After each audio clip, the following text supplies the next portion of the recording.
Hello student, आज हम सब लोग नया फाइलम पढ़ेंगे। फाइलम का नाम है टीनोफोरा। इसके पहले हम सब लोगों ने पढ़ा फाइलम पोरीफेरा, उसके बाद में सिलेंट्रेटा।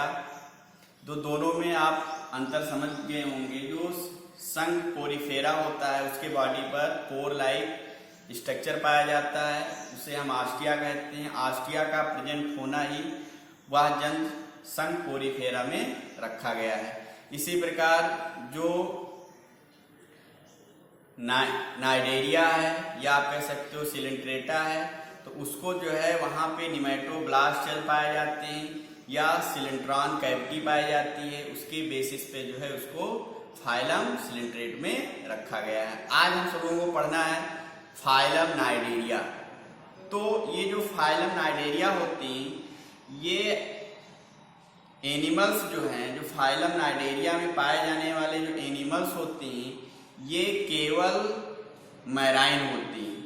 ठीक है, कहाँ पाए जाते हैं? ये मैराइन होती है। तो आप कह सकते हो ये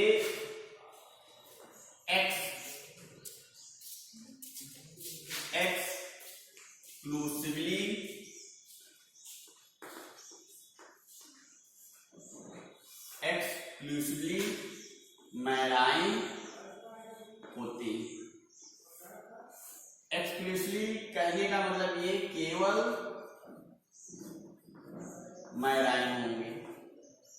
ठीक है, जैसे कहीं कहीं लिखा रहता है मोस्टली मैराइन, मतलब उस संघ में पाए जाने वाले जो एनिमल्स होते हैं वो फ्रेश वाटर में भी पाए जाते हैं, इसलिए वहां पे हम सब लोग लिखते हैं मोस्टली मैराइन। यहाँ पे क्या लिखा हुआ है? एक्सक्लूसिवली मैराइन, मतलब ये केवल समुद्र में ही पाए जाएंगे या मैराइन वाटर में पाए जाते हैं। इन संघ में पाए जाने वाले जो जंतु होते हैं उनको हम सब लोग कॉमन रूप से कॉमनली हम सब लोग कहते हैं सी वालनट। सी वालनट, वालनट का मतलब आखरोट। इसको हम सब लोग क्या कहते हैं? समुद्री आखरोट भी कहते हैं और कॉम प्लेट भी कहा जाता है। यह जो दूसरा नाम है इसका कॉम जेलीज भी कहते हैं। कॉम जेलीज भी कहा जाता है। कहने का मतलब ये हुआ हमारा कि इस संघ में पाए जाने वाले जंतुओं को सी वालनट या कॉम जेलीज भी कहते हैं। कॉम जेलीज क्यों कहते हैं? क्योंकि इनका जो बॉडी होता है वह जेली के समान होता है। नॉन सेलुलर बॉडी जो है लिक्विड या जो है सेल जो होते हैं वो नॉन सेलुलर फॉर्म में पाए जाते हैं, इसलिए इन जंतुओं को हम कॉमन रूप से क्या कहते हैं? कॉम जेलीज कहते हैं। क्या कहेंगे? कॉम जेलीज कहते हैं। तीसरा जो लक्षण है, इनमें जो सिमेट्री पाई जाती है वो रेडियल सिमेट्री पाई जाती है। रेडियल सिमेट्री पाई जाएगी। रेडियल सिमेट्री आप जानते हो कि किसी भी जंतु को जो है अगर हम सब लोग ऊर्ध्वाधर इस तल से काटें या कह सकते हो किसी भी एंगल से काटें, किसी भी कोण से अगर हम उसको ऊर्ध्वाधर तल से काटते हैं तो उसका शरीर बराबर भागों में बढ़ जाता है। तो ऐसे सिमेट्री को हम सब लोग क्या कहते हैं? रेडियल सिमेट्री कहते हैं। अब यहाँ पे मैं आपको एक क्वेश्चन दे रहा हूं, 2 या 3, 4 मान लीजिए, कह लीजिए 4 ऐसे जंतुओं के नाम आपको कमेंट बॉक्स में लिखकर भेजना है जिनमें रेडियल सिमेट्री पाई जाती है। ये आपका समझ लीजिए होमवर्क क्वेश्चन है। ऐसे 4 जंतुओं के नाम आपको कमेंट बॉक्स में लिखना है जिनमें रेडियल सिमेट्री पाई जाती है। तो यहाँ पर किस प्रकार का सिमेट्री होगी? रेडियल सिमेट्री पाई जाती है। नेक्स्ट कैरेक्टर है, ये डिप्लोब्लास्टिक होती है। डिप्लोब्लास्टिक होती है। डिप्लोब्लास्टिक होती है। डिप्लोब्लास्टिक का कहने, मैंने आपको पहले भी बताया, इसके पहले जो फाइल हमने पढ़ाया वहां पे भी हमने बताया कि ऐसे जंतु जिनकी उत्पत्ति भ्रूण के जो जर्मिनल लेयर होती है केवल एक्टोडर्म एंड इंडोडर्म से ही होता है, तो ऐसे जंतुओं को हम सब लोग क्या कहते हैं, डिप्लोब्लास्टिक कहते हैं। और इनमें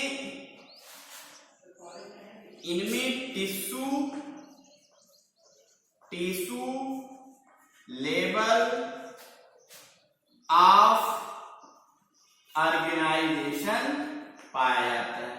ये क्या है भाई, इनमें जो बॉडी है, इनमें बॉडी में केवल सेल ही पाए जाएंगे, सॉरी टिश्यू ही फॉर्म में इनका बॉडी होगा या शारीरिक संगठन होगा, इसलिए इसको हम नाम देते हैं tissue level of organisation, means ऊतक स्तर का संगठन यहाँ पर पाया जाता है। इसके पहले वाले में संघ नाइजीरिया में भी आपको टिश्यू लेवल का ऑर्गेनाइजेशन देखने को मिला था, तो यहाँ पे भी जो है टिश्यू लेवल ऑफ ऑर्गेनाइजेशन पाया जाता है।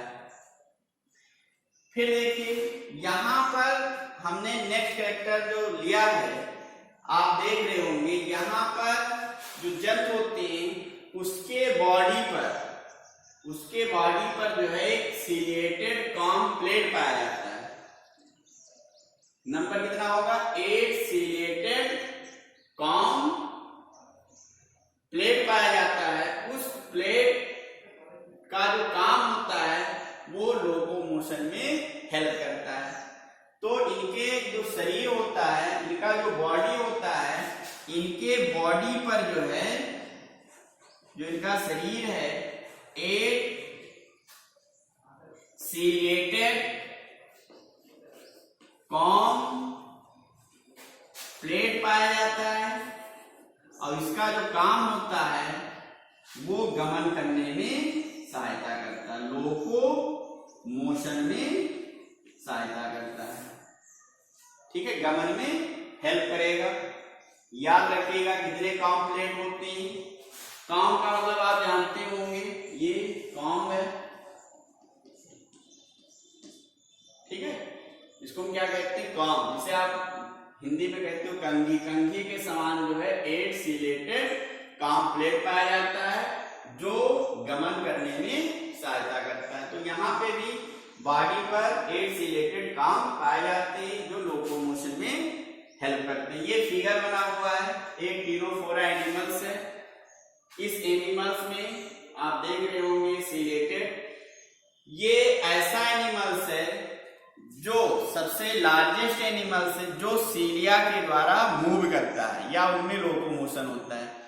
पृथ्वी पर पाए जाने वाला सबसे लार्जेस्ट मीन्स सबसे बड़ा ऐसा कौन सा एनिमल्स है जो सीलिया के द्वारा गति करता है, तो उस जंतु का नाम है टीनोफोरा। कभी कभी पूछा जाता है कि सबसे पृथ्वी पर पाया जाने वाला सबसे बड़ा जंतु का नाम बताइए जो सीलिया के द्वारा लोकोमोशन करता है, तो उसका आंसर होगा टीनोफोरा। ठीक, तो ये एनिमल्स का फिगर भी बना लेंगे। इसके बाद यहां पर आप जब समुद्र में अगर हम सब लोग देखें, इसका फिगर देखते हैं, तो उस एनिमल्स में जैसे दिवाली नहीं होती, लाइट आप देखते होंगे, लाइटिंग होती है चमचमाता हुआ, वैसे ये एनिमल्स जो होंगे आपको समुद्र में दिखाई देते हैं। मीन्स आप कह सकते हो कि जो एनिमल्स होते हैं उसमें लाइटिंग पाई जाती है। जैसे आप दीपावली के समय अपने गांव में या अपने शहरों में आप देखते होंगे हर घर पे जो है लाइट लगे होते और लाइटिंग दिखाई देता है। तो उसी प्रकार अगर आप समुद्र में देखोगे जहां पे ये जंतु पाए जाते हैं टीनोफोरा, उन जंतुओं में जो है आपको लाइट देखने को मिलता है। तो जो टीनोफोरा होती हैं उनमें पाया जाता है बायो मिस लेंस सेंस, बायोमिसेलेंसेंस, इसका मतलब होता है जैव प्रदीप्त, जैव प्रदीप्त इसको कहते हैं। बायोलूमी, गलत है स्पेलिंग, बायोलूमिनेसेंस,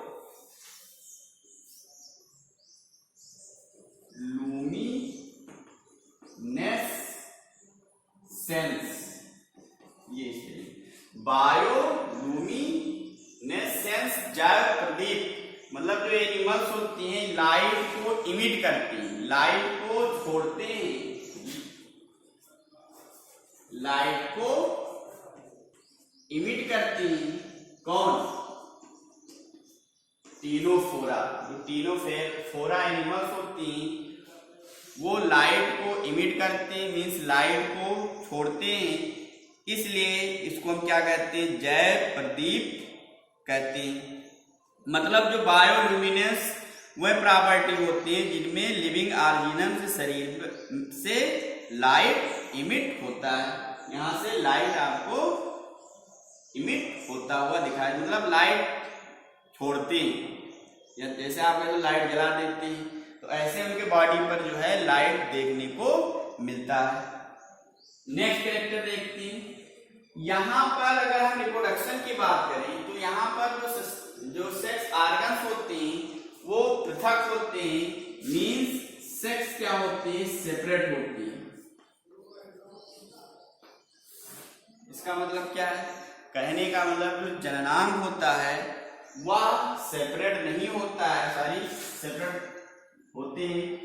इसको फिर से सुन लीजिए, जो जननांग होती हैं वो सेक्स सेपरेट नहीं होती। तो ऐसे जन जिनमें नर और मादा जननांग दोनों पाया जाता है उनको हम सब लोग क्या कहते हैं? बाई सेक्सुअल कहते हैं, या द्विलिंगी कहते हैं, या एक और नाम है हर्माफ्रोडाइट भी कहा जाता है।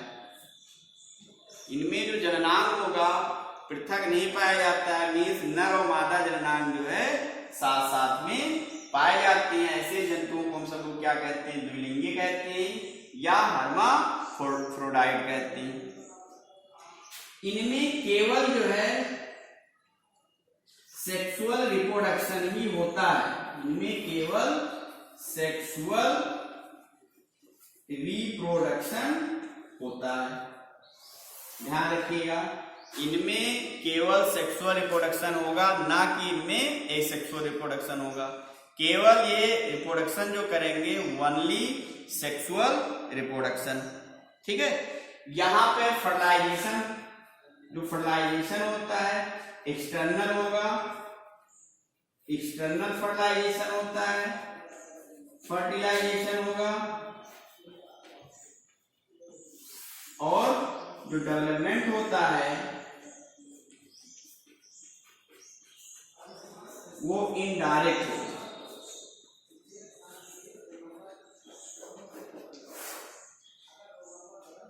एक्सटर्नल फर्टिलाइजेशन का मतलब जब निषेचन की प्रक्रिया अगर शरीर के बॉडी में या शरीर में हो रहा है, बॉडी के अंदर हो रहा है, जैसे मानव में, तो उसको हम क्या कहते हैं?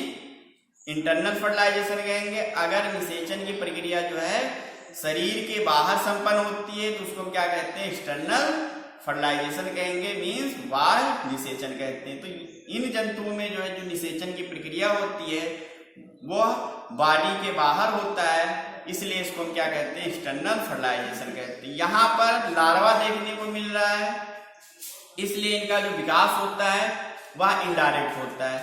किसी भी जंतु में अगर लार्वा स्टेज आता है तो उसका डेवलपमेंट या विकास कैसा होगा? इनडायरेक्ट होगा। अगर लार्वा स्टेज नहीं आता है तो डेवलपमेंट कैसा कहलाएगा? डायरेक्ट कहलाता है। ठीक, यहाँ पे मैं उदाहरण आपको लिख दे रहा हूं उसकी, जैसे टीनोफोरा, टीनोफोरा, टीनोफोरा हो गया, और है प्लूरोब्रंचिया, प्लूरो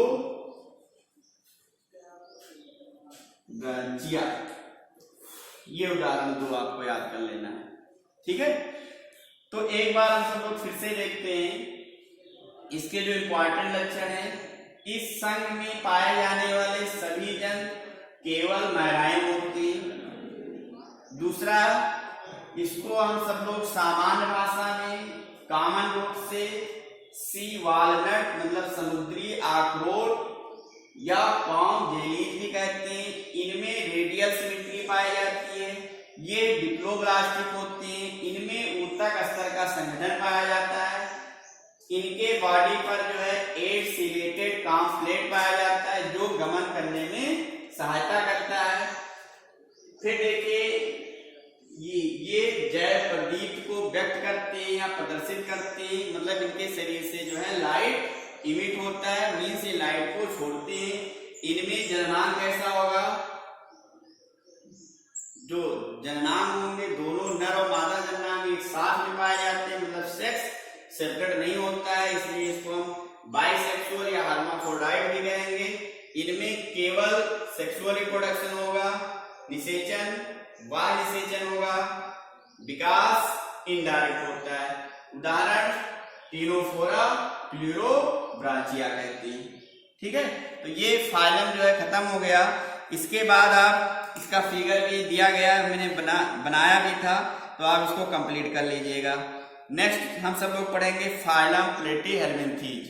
ओके।